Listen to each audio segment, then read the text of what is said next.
ដល់ម៉ោង breakfast ហើយនេះវាbịដេកលមូលចូលគ្នាដេកចឹងដល់ម៉ោង breakfast ហើយនេះតើតែទៅយកមកទាំងប្រអប់បានភ្ញាក់អូមចឹងទេស្ពឹកពួកនេះចឹងមានអីបាក់ដេកវាbịដេកដល់ម៉ោងគេbịចុកចេះបើកដល់តួហើយឥឡូវដាក់គឺបើកយកតែម្ដងនេះប៉ុន្តែបើកអត់ដូចបើកទៅដល់មេវាទេនៅពេលដែលពេញមាត់ខ្លាំងចាប់ដើមងាកមាត់ចេញនេះអញ្ចឹងយើងត្រូវដាក់ចេះហើយយកអានេះមកដាក់ម្ដងគេជក់អាចនេះអាចគេទូចប៉ុនគ្រាប់លងអាចដៃញ័រដូចដល់ម៉ោងដកមេពីដំបូងអត់ទាន់ចេះបើកដល់គូនេះទេបើកទៅចេញតាមច្រមុះដល់ឥឡូវនេះចេះបើកហើយនេះអានេះអាមកក្រោយដាក់ឈ្មោះវាអាសម្បូរកាយសម្បទាយ៉ាងអន់ជាងអាសម្បត្តិព្រោះធ្លាក់ពីលើសម្បុកយូរពេក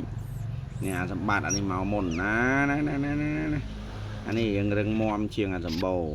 នេះចេះបើកដែរបើកហើយប៉ុន្តែភ្នែកមិនទាន់បើកទេអាចមួយសប្តាហ៍នេះដល់ពេលដែលពេញមាត់ខ្លាំងងាកមុខចេញនេះអាសម្បូរនេះអន់កទួលខ្លួនហើយយកមកដបង2ថ្ងៃដបងកទួលខ្លួនដែរសម្អោចខាំហើយដេករកគ្នាលមូលចូលគ្នា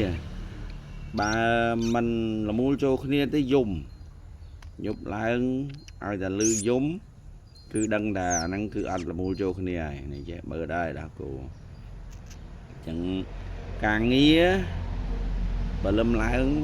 ក្រៅពីការងារខ្លួនឯងគឺឥឡូវហ្នឹងទទួលបន្ទុកមើលកុមារកំព្រាពីអ្នកនេះកុមារា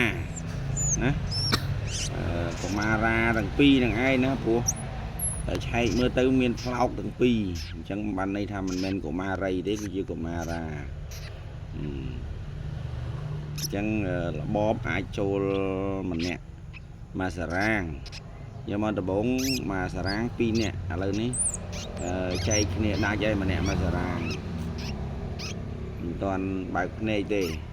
ប៉ុន្តែរោមចាប់ដើមដោះហើយអាមួយនេះដោះចាប់ដើមដោះពុកមាត់ដែរនេះអាសម្បត្តិនេះតែមិនមចិត្តរយយំរត់តែគ្នាតែដល់បែកគ្នាតិចបានយំអាសបោនេះទៅដោះខ្លីៗឯពុកមាត់បើឲ្យមែនតើ